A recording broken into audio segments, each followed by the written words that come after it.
नमस्कार, मैं हूं योगेश राणा और ये बात करते हैं पुष्कर सिंह धामी के मास्टर स्ट्रोक को लेकर। मुख्यमंत्री पुष्कर सिंह धामी ने यूनिफॉर्म सिविल कोड पर ड्राफ्ट कमेटी गठित कर दी है। सुप्रीम कोर्ट की पूर्व जज रंजना प्रकाश देसाई इसकी अध्यक्ष होंगी और इसके साथ ही 4 अन्य सदस्य होंगे।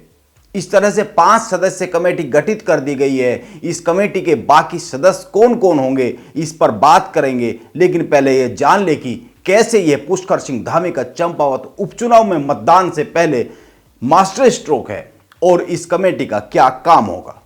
चंपावत उपचुनाव को लेकर अब एक एक दिन बहुत ही महत्वपूर्ण है। कल यानी 28 मई को उत्तर प्रदेश के मुख्यमंत्री योगी आदित्यनाथ की टनकपुर के गांधी मैदान में जनसभा है। इसके साथ ही 29 मई को चुनाव प्रचार का आखिरी दिन है और 31 मई को मतदान की तारीख है और 3 जून को परिणाम सामने आ जाएगा। और इससे एकदम पहले मुख्यमंत्री पुष्कर सिंह धामी ने कमेटी का गठन कर दिया है। आपको याद होगा, विधानसभा चुनाव प्रचार के आखिरी समय में पुष्कर सिंह धामी ने कॉमन सिविल कोड को लेकर घोषणा की थी। उन्होंने कहा था कि सरकार बनने के साथ ही सबसे पहला फैसला इसी पर किया जाएगा और सरकार बनने के बाद 24 मार्च को ही पहली कैबिनेट बैठक में तय किया गया कि प्रदेश सरकार कॉमन सिविल कोड को लागू करने के लिए विशेषज्ञों की एक कमेटी बनाएगी जो प्रदेश में यूनिफॉर्म सिविल कोड को लेकर एक ड्राफ्ट तैयार करेगी। पुष्कर सिंह धामी अपने वादे के अनुरूप आगे बढ़ रहे हैं। अब इस ड्राफ्ट कमेटी को गठित कर दिया गया है। 5 सदस्यीय टीम में सुप्रीम कोर्ट की रिटायर्ड जस्टिस रंजना प्रकाश देसाई को चेयरमैन बनाया गया है। ड्राफ्ट कमेटी के अन्य सदस्यों में दिल्ली हाईकोर्ट के पूर्व जस्टिस प्रमोद कोहली, उत्तराखंड के पूर्व मुख्य सचिव IAS शत्रुघ्न सिंह, दून विश्वविद्यालय की कुलपति सुरेखा डंगवाल और सामाजिक कार्यकर्ता मनु गौड़ शामिल है। ध्यान में रखना चाहिए कि यूनिफॉर्म सिविल कोड के तहत विवाह, तलाक, जमीन जायदाद और उत्तराधिकार जैसे विषयों पर सभी नागरिकों के लिए एक समान कानून होगा, चाहे वो किसी भी धर्म में विश्वास रखने वाले लोग हो। कॉमन सिविल कोड बिना किसी धर्म के दायरे में बंटकर हर समाज के लिए एक समान कानूनी अधिकार और कर्तव्य को लागू करने के लिए एक प्रावधान है। इसके तहत राज्य में निवास करने वाले लोगों के लिए एक समान कानून का प्रावधान होगा।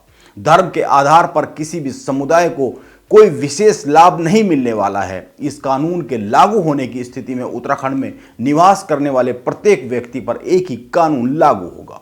ऐसे में अलग अलग धर्मों के पर्सनल लॉ खत्म हो जाएंगे। अभी अगर देश की बात करें तो मुस्लिम पर्सनल लॉ, ईसाई पर्सनल लॉ और पारसी पर्सनल लॉ के जरिए इन धर्मों से जुड़े लोगों के व्यक्तिगत मामलों को सुलझाया जाता है।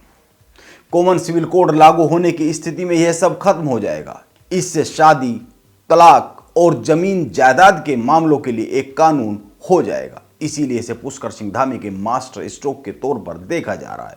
अगर यह कानून उत्तराखंड सरकार समय से लागू करने में सफल हो जाती है तो देश में उत्तराखंड पहला प्रदेश होगा जहां पर यह कानून सबसे पहले लागू किया जाएगा।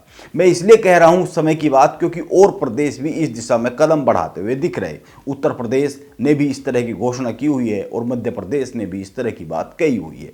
हालांकि पुष्कर सिंह धामी सबसे आगे है, क्योंकि कैबिनेट में फैसला होना और कमेटी गठित होने तक कहीं कोई दूसरा प्रदेश अभी पहुंचा नहीं है।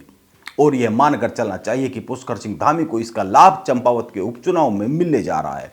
वैसे भी चंपावत उपचुनाव को लेकर यह बहस नहीं है कि कौन जीत रहा है, यह बहस है कि पुष्कर सिंह धामी वहां पर कितने वोट से जीत रहे।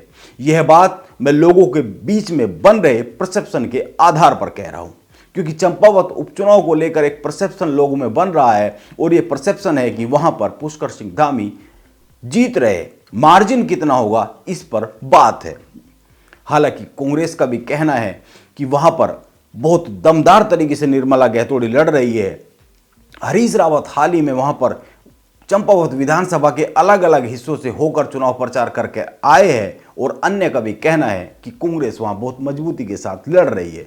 लेकिन वो कितनी मजबूती से लड़ रही है, कितनी मजबूती से नहीं लड़ रहे हैं, यह चंपावत का फैसला बताएगा। और उत्तराखंड में कब तक कॉमन सिविल कोड लागू हो जाता है, यह भी एक देखने वाली बात होगी। हालांकि पुष्कर सिंह धामी इस पर कदम दर कदम आगे बढ़ते हुए दिख रहे। नमस्कार, आप बने रहे मेरे साथ।